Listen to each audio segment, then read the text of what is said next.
Breaking good news. The Department of Homeland Security is not doing a surge on the Haitian migrants in Springfield, Ohio right now. So that is something we just found out within a few hours ago. And this one is personal to me because I have a child who's attending a college in Ohio in a county that's the same county as Springfield. So he sent a text to our family group chat letting us know that they were hunkering down and preparing for it.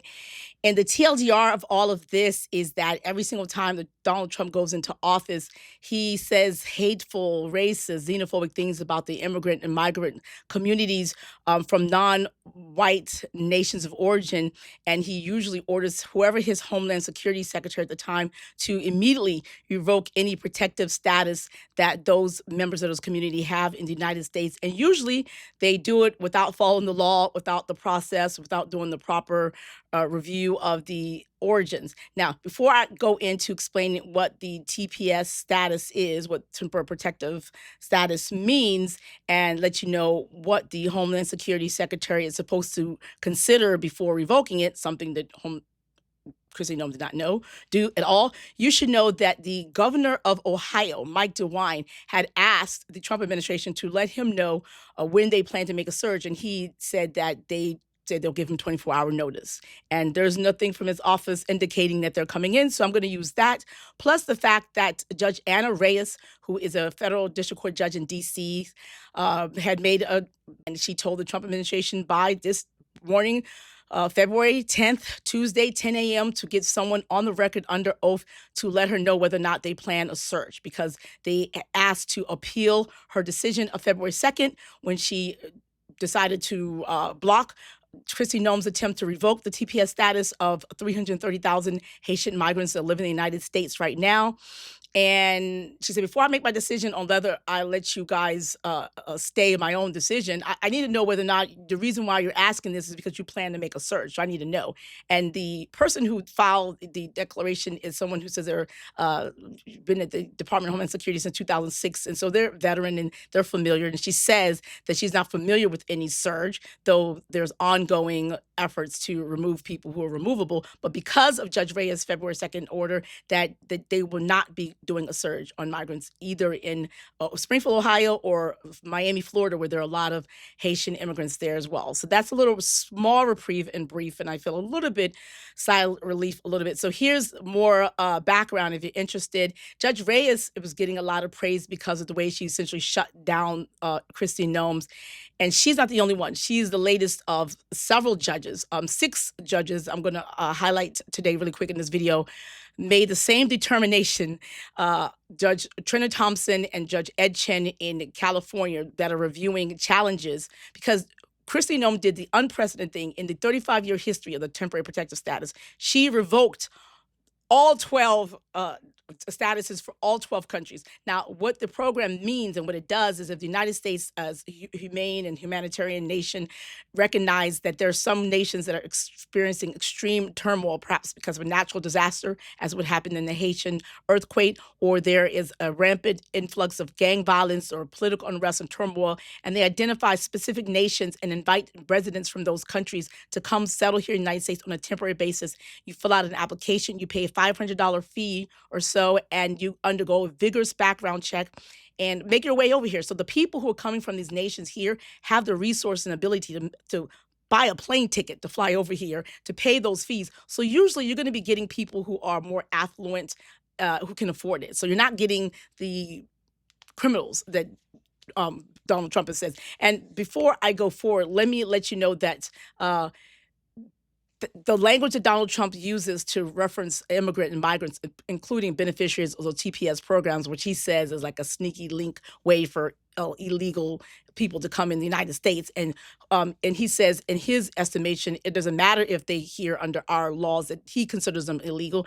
And I'm going to read to you the fact that all of these things I'm saying were part of the orders that Judge Chen, Judge Thompson, and the 3-panel of the Ninth Circuit Court of Appeals included in their orders blocking the Trump administration from revoking these TPS status. And they mentioned the fact that Donald Trump has called them dirty, disgusting, filthy, garbage, destroying our country, invasion. She says we don't want them in our country. He's called them snakes. He said they have bad genes. eugenics.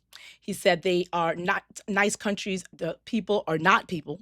He said they are poisoning the blood of our country, destroying our country, and probably have AIDS, he said, of the Haitian migrants. And he says it's like a death wish of our country to have them come here, and they would not want to go back to their huts in Africa. So lots of racism there. And of the white immigrants, he says that they're nice and from nice countries. He's offered white immigrants from South Africa to come on a refugee basis, no questions asked. And of his Homeland Security Secretary, Kristi Noem, she's referred to members of the TPS status as known terrorists, leeches, foreign invaders, entitlement junkies. We don't want them to come, committing violent and heinous acts against innocent Americans, sucking to dry our hard-earned tax dollars. They're violating our laws. They're engaged in hostile activities. People of this country want these dirtbag outs. Now, the judges that have been reviewing these cases have noted, Judge Chin, for example, that the Venezuelan TPS holders have a higher instance of college attainment, and they have less criminality than American citizens. The Ana Reyes, in the opening paragraphs of her order, pointed out the fact that the 5 named plaintiffs in her case include a researcher working on Alzheimer's disease research, a lab worker, a woman who is a registered nurse, and a college student. Hardly the things that Homeland Secretary Noem and Donald Trump references in them at all.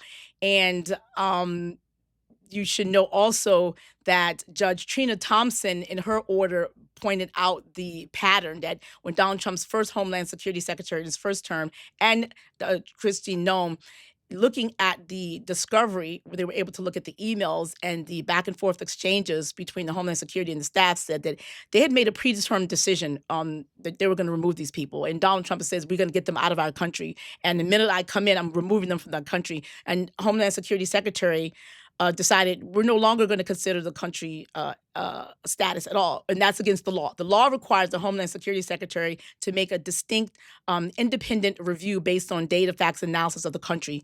She's also supposed to consult other agencies, and specifically this Department of State, and make that decision before revocation. She changed the policy without following the law, and Judge Thompson says it looks like it was pretextual. They already had preconceived notions about these people, that they're going to remove them based on their stereotypes about who they are, and didn't really do the proper assessment at all. In fact, Judge Reyes points out, and she posts in the first page of her order, the fact that Department of State has said of Haiti that it is, do not go there, that it's telling American citizens to not go to Haiti. And in fact, it's gotten worse. She says there's 1,400 pages that the plaintiffs and amici has submitted on the record showing the extent to which Haiti is not really a place that she needs to return back. Department of Homeland Secretary and Department of Justice says, well, it's speculative as to whether or not these people are going to return to dangerous conditions. And it reflects that she didn't do, what they admitted, the work. Because had she done the work, she'd have shown no, it's actual. When Secretary and Alejandro Mayorkas and the Biden administration extended the TPS status for Haitians, he noticed that there was actually rampant, just gang violence, and it was still a destabilized nation. And that's why he extended it to February 6th. And for Kristi Noem to revoke it, not as to this nation, but again, unprecedentedly, she revoked it to all 12 nations that are currently under TPS status. And it just matches with the rhetoric without doing the proper research. And if you go to the Department of State website, you'll see that a good chunk of these countries that she revoked have active Department of State warnings for Americans to not go there, which is a direct conflict, which shows that she really didn't care.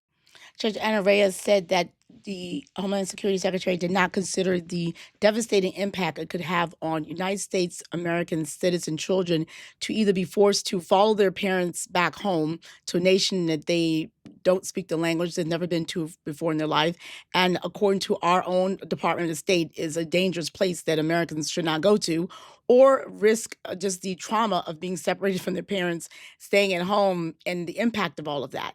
Finally, she cautioned why the secretary did not consider the net benefits of migrants and immigrants, including TPS holders, that $3.1 billion of the tax income that is contributed by TPS holders and other immigrants go towards our federal, state, and local taxes. At $2.1 billion goes towards a local and state tax, which subsidizes Medicare, Medicaid, Social Security.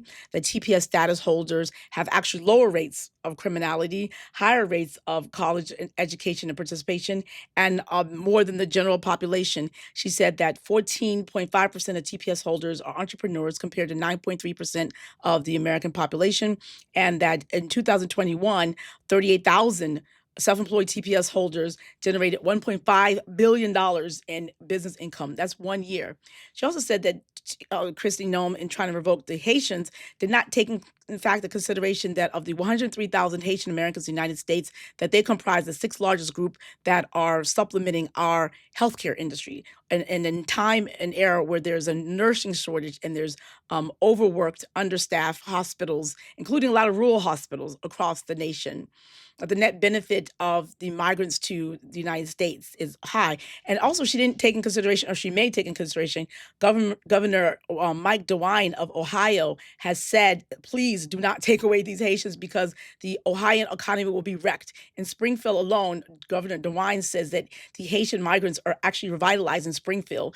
I am going to post on the other side of this, I'm going to end this video with this, of a woman, I might place it here, who made a testimony during the 2024 when the former senator of Ohio, J.D. Vance, current vice president, was pushing forth this weird notion that Haitian immigrants are eating the cats and dogs, and Donald Trump repeated that during the debates, saying that it's dangerous. So this resident of Springfield said, actually, the Haitian immigrants actually buying up the border homes, and I'll let you hear it for yourself. I was born in Springfield and I've lived here most of my life. I can't believe these Haitian immigrants would come here and fill jobs that local Springfield residents would not or could not do. And now they've raised the average city wage for both Springfield and Clark County. They're paying income tax to the city that the city desperately needs for services. They're making some of the local losers look bad by their example. It's unbelievable. The Haitian immigrants are working overtime to save up money to buy up all the dilapidated, condemned, and boarded up homes in Springfield, then fixing those houses up to make them livable again. This is raising property values across the city and county to the point where the valuation of all real estate in the city surpassed $1 billion last year for the first time ever. This in turn increases the property taxes paid to Clark County for those homes that are now no longer boarded up nuisances. I can't believe they're helping to fund our government and beautify our neighborhoods. These Haitian immigrants are now spending money in our community to where new restaurants and retail spaces keep opening up across the city. What absolute madness. Now we have new businesses in town generating more tax revenue for our city and county. I have a good paying job with great benefits, but because I have main character syndrome and the entire world should revolve around me, I want the exorbitant benefits that some of these Haitian immigrants get, which is $292 for SNAP, aka food stamps, and $363 in cash per month for a single adult. Everyone knows that $655 per month lets you live like a millionaire in Springfield. I don't need it, but I want it before anyone else, because why should we help folks who have legally come to our country, but they have to wait for their work permit so they don't starve? Feeding the hungry in our community? This is lunacy. For certain nations, I'm going to see which ones, if you benefit from one of those, which countries? You could, okay, if you're one of the DED states, if you are you might be deferred enforcement deportation first to Liberia, Lebanon, Hong Kong. So you're a resident of Liberia, Lebanon, and Hong Kong. You may have some alternatives relief just in case. But everyone else, hold on. We'll see. The judges have your back. They're trying to make this administration act right, but it is what it is. If she revokes it and it's challenged and it's blocked and it goes up to the Supreme Court, hopefully the Supreme Court tells the Trump administration and Homeland Security she cannot use racism, and she has to actually look at the country and look at the conditions, especially for Haiti and especially for Venezuela, which is it's a wreck right now, to revoke the status of those folks, especially and counterbalance with the truth that the TPS status holders usually are college educated. They're not depending on the government. They're more likely actually are participating and contributing and helping society and doing the exact opposite of what Kristi Noem and Donald Trump have said. But they're motivated by their own hate, their small-mindedness, their inability to get out of, remove the block of racism from their screens. And so they're trying to policy by racism. And that's what the judges are trying to say. I want to close with a couple of statements that from the actual judges. Judge Mendoza said that the Trump administration should not be given the deference, and instead that the judges' jobs is to be vigilant in making sure that the administration abides by the United States Constitution and Administrative Procedure Act. And Judge Ana Reyes says that Kristi Noem can make all the discriminatory decisions she wants to, so long as she follow the laws. She says there's a thing in law that says if you pound the facts, if you have facts, you pound the facts. If you have law, you pound the law. If you have neither, you pound the podium. And in this case, pound X. So it means social media, but it's not going to work. All right, JJ Legal, each one teach one. Stay tuned. I'll keep you updated with what's going on. I have future content regarding what to do if you are arrested by ICE, what you should be saying, and what you need to do immediately if you are arrested or detained. I'm going to go inside my Know Your Rights cards that I offer as part of a Trump Survival Kit in exchange for email. If you want to go get that, it's at jjlegal.com. Totally free in exchange for emails. I also have access to court dockets, access to executive orders, with links to law firms that have actually dissected them. So all of that is free at jjlegal.com. While you're there, if you would love to support the work I do here, you can get me a cup of coffee, which is, I'd appreciate that. You can also consider buying one of my merch. Each one teach one, subtle ways to signal that you are a member of the resistance. You can also consider joining some of my membership community on Substack, Patreon, and YouTube, which gives you access to, after I do lives, you get access to the archives. You get a free case tracker, which I usually charge $5.99 for, upwards to like $7.99 for that. You get that free as part of your membership.